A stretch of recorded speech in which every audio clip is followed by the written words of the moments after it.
It's actually the 50th anniversary of Dirk Nowitzki's legendary 2011 run. There's a lot of commentary about this too, also about what is the greatest singular championship run in the history of the league. And I'm hard pressed to find anything better than Dirk's 2011 run. We talk about rings with players and how rings, especially in the NBA, because the NFL is different. But the NBA, some rings are weighted heavier than others based on who they beat and based on the journey and this and that and what team they played on. We look at Kevin Durant. Kevin Durant has 2 championships. But no one really acknowledges that, honestly, because he played on that team, okay? Whereas a guy like Dirk, a guy like Hakeem Olajuwon, those other guys have, like, rings that I'm sorry, publicly are more respected because of what they had to go through. So I was thinking about this, too, and it's been a conversation over the internet the last couple months now about whether or not was Dirk Nowitzki's 2011 run the greatest singular run in NBA history. So I thought about that, and there's some really good ones out there I thought about. Olajuwon's 1995 run was pretty decent. Now, it's funny I say that because he was a defending champion that year, but the Rockets were a 6th seed, but they beat, MVP David Robinson. They beat the really good Phoenix Suns team, and they beat the Orlando Magic was red hot that year with Shaq and Penny. I think other teams, and whatnot, runs. But I have a hard time finding one that is better than Dirk's run in 2011. You beat a Portland team at the time we thought were the future of the league with Brandon Roy and LaMarcus Aldridge, those guys.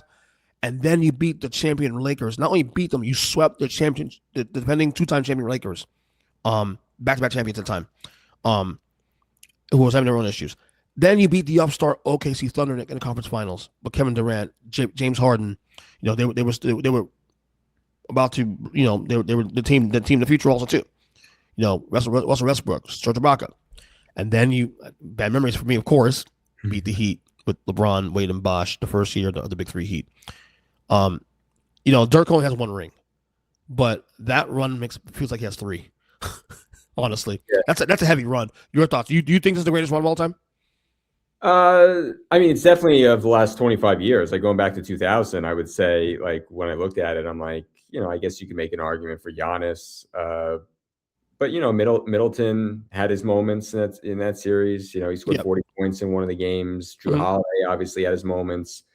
If you go to like LeBron's title in Cleveland, the improbable one. You still needed Kyrie and Kevin Love to play major roles. So if you go on through the list, you're looking at Kobe and Shaq, and then the depth on those Spurs teams. If you're looking at just singular player, even going back to the 80s, those Celtics and Lakers teams had multiple good players on them that were contributing to it. So, but that's just it, though. Dirk didn't have an all-star. Yeah, Dirk didn't have that. So I think as you start going down the line, you'd be hard pressed to find.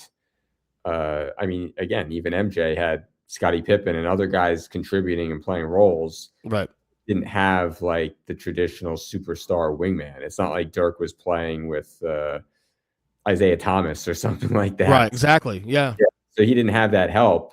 And then you look at the teams that he beat, you make a pretty good argument that one can certainly stand alone. Because even Elijah won in 95, and I use the fact that he's a defending champion, but they're a 6th seed. Granted, he was on a tail of his career, but he had Clyde Drexler. He acquired Clyde Drexler in that trade back in February of that year. But Clyde at that point was on the back of his career. Mm-hmm. He wasn't the same guy. He was already on the tail end of his career. And so he had an all-star still, but an all-star who was fading. The only comp that you can use to Dirk was Jason Kidd. But again, Jason Kidd also, like Clyde Drexler, was on the back of his career. Jason Kidd was not an all-star at that point. Jason Kidd was a role player who was a veteran leader. Okay, but they had a lot of good intelligent players. Deshaun Stevenson and JJ Barea and Jason Terry. Jason Terry was second best player on the team. Jason Terry.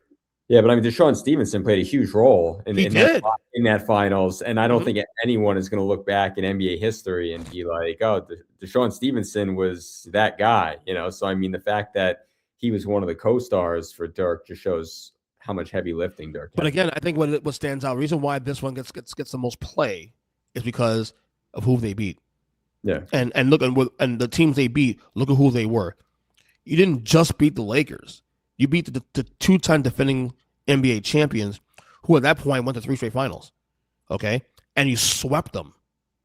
Kobe was still really good. Kobe was still top 3 player in the league that time when it happened. It wasn't like you were getting old Kobe, banged up Kobe. They're defending champions. And you swept them. Okay? Then you beat the upstart Thunder team that many believe were going to go to the finals that year. Because KD already arrived. Russell Westbrook was really good at that point now. James Harden was 6th man of the year. And you beat them in 5 games. Then you go and beat Miami in 6 with LeBron, Wade, and Bosh. You know? Again, with your second best player being Jason fucking Terry.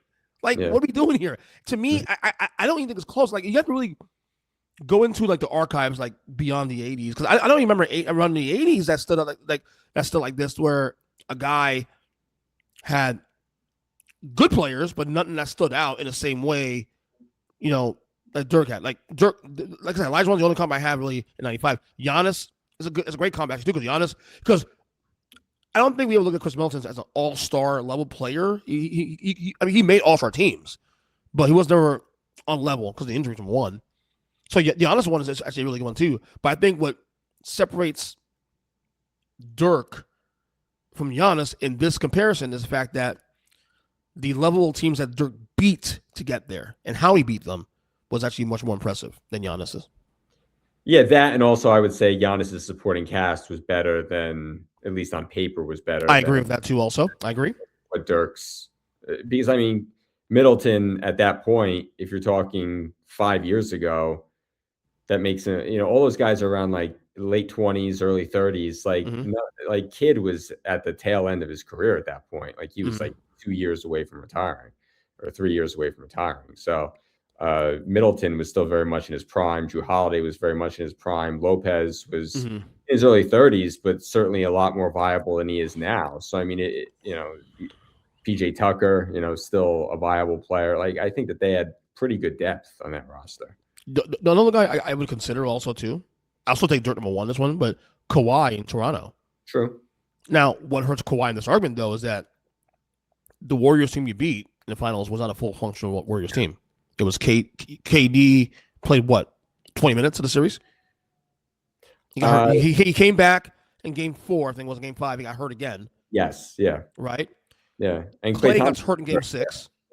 Right? So they weren't fully functional Warriors team you beat. And then, but he did beat Philadelphia, who many believe that year was going to go to the finals that year, with Jimmy Butler and Embiid and those guys. Then he beat Milwaukee with Giannis on the up and up. So Kawhi would be actually another guy, because Siakam wasn't Siakam yet. He was on the way up. They were still, Kyle Lowry was a lot older at that point. So they were still, Kawhi would be a good comp. If he had beaten them with KD healthy, or hell, even Klay healthy the entire series, I would say maybe it's not a little bit on level, but it's still Dirk for me, man. It's still Dirk. Yeah, and I mean, the argument can be made, and probably a good argument, that Toronto doesn't win that series if those guys are healthy. Oh, I don't think they do. No. Golden State probably wins it in 5. So, I mean, you know, that would affect the argument too. Yeah, so, but those are good comps, though. Like you mentioned Giannis, and that was a regular comp, actually, too. Who did they beat again? I know they beat Phoenix in the finals, but they beat also Atlanta. They beat Atlanta, the Nets, and I want to say Miami. Nets. Yeah, they killed Miami. They swept Miami that year. I think they swept Miami, then they beat the Nets in 7, then they beat Atlanta, and then they beat Phoenix in 6, I want to say. Many believe that the Nets series was the finals itself. Yeah. Although, I mean, if you look back on it, I mean, Harden's hamstring was shot. Yeah.